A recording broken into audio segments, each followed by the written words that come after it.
তুমি একটা মাত্র রাত তোমার বসকে সময় দাও। আমি তোমার স্বামী হয়ে তোমাকে অনুমতি দিচ্ছি।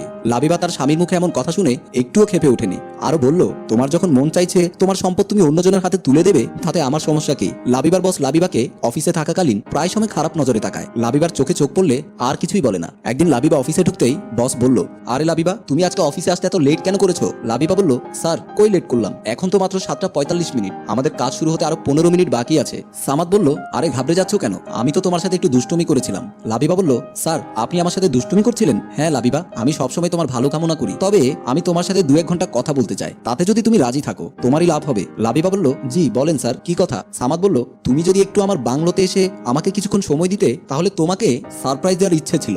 লাবিবা বলল, কি বলেন স্যার, বাইরের মানুষ দেখলে কি বলবে? সামাদ বলল, আরে বাইরের মানুষ কে কি বললো না বললো এগুলো কি দেখার টাইম আছে? আমি চলি আমার গতিতে। লাবিবা বলল, স্যার আমার স্বামী জানলে আমাকে তালাক দিয়ে দিবে। সামাদ বলল, তোমার স্বামীর ব্যাপারটা তোমাকে ম্যানেজ করে নিতে হবে। লাবিবা বলল, ঠিক আছে স্যার, আমি চেষ্টা করে দেখি। সামাদ বলল, আমি কিন্তু তোমার অপেক্ষায় থাকবো। অফিস ছুটির টাইমে লাবিবার বান্ধবী শিরিন আর লাবিবা প্রতিদিন দুজনে একসাথে বাড়িতে যায়। আজকে শিরিন লাবিবার জন্য অপেক্ষা করছে। লাবিবা শিরিনের সামনে যেতেই শিরিন বলল, কিরে তোকে আজকে দেখলাম বসের সাথে অনেকক্ষণ ধরে কথা বলতে, কি কথা বলেছিস রে? লাবিবা বলল, এই কথাগুলো আবার কাউকে বলিস না, বস প্রতিদিন আমার দিকে খারাপ নজরে দেখে।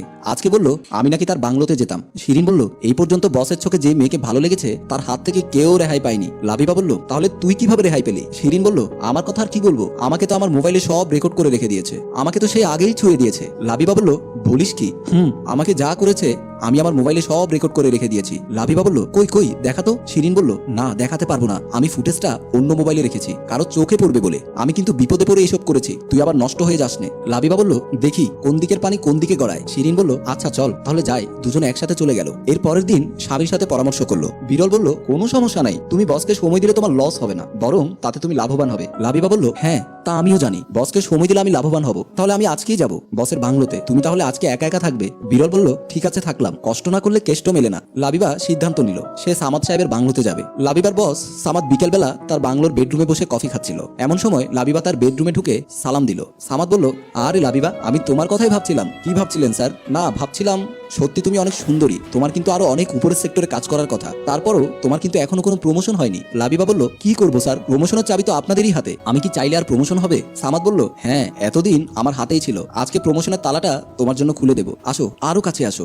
লাবিবা সামাদের কাছে গিয়ে বসলো। সামাদ লাবিবার কাঁধে হাত দিয়ে বলল, তোমাকে এত কাছে থেকে পাবো আমি কল্পনাও করিনি। লাবিবা বলল, স্যার এখন কি আপনার ভালো লাগছে না? সামাদ বলল, ভালো লাগা তো মাত্র শুরু হয়েছে, বলে লাবিবাকে শুইয়ে দিল। এমন সময় দরজার বাইরে থেকে দরজার বাড়ি শুনে দুজনেই চমকে উঠে। সামাদ বলল, এই অসময়ে কে আসলো? তুমি থাকো, আমি একটু গিয়ে দেখে আসি, বলেই সামাদ দরজা খুলতে গেল। দরজা খুলে দেখে সামাদের শালী চিরতি বলল, দুলা ভাই, আমার আপা হঠাৎ করে মাথা ঘুরে পড়ে গেছে, আপনি তাড়াতাড়ি আসেন, আপাকে ডাক্তারের কাছে নিয়ে যেতে হবে। সামাদ বলল, আরে তোর আপা এখন গর্ভবতী, এমন সময় মাথা তো ঘুরাবে, তোমরা মেয়ে মানুষ হয়ে যদি এগুলো না বোঝো তাহলে কিভাবে হয়? শিরিন বলল, কিন্তু দুলা ভাই, আপাকে তো কোনো না কোনো ঔষধ খাওয়াতে হবে। সামাদ বলল, তুমি একটা গাড়ি নিয়ে তোমার আপাকে ডাক্তারের কাছে নিয়ে যাও, আমার গুরুত্বপূর্ণ বৈঠক আছে, তা শেষ করতে হবে, যাও এখন। শিরিন মন খারাপ করে চলে গেল। সামাদ আবারও লাবিবার কাছে গিয়ে বলল, সরি তোমার টাইম লস করলাম। লাবিবা বলল, কোনো সমস্যা নেই স্যার, আমার সময়ের চেয়েও আপনার সময়ের মূল্য বেশি। সামাদ বলল, ঠিক আছে চলো এবার আমরা কিছুক্ষণ সুখের সাগর থেকে ডুব দিয়ে আসি। লাবিবা বলল, স্যার আগে আমার প্রমোশনটা একটু বাড়িয়ে দেন না। সামাদ বলল, আমি তো কথা দিয়েছি তোমার প্রমোশন হবে, এত অধৈর্য হচ্ছ কেন?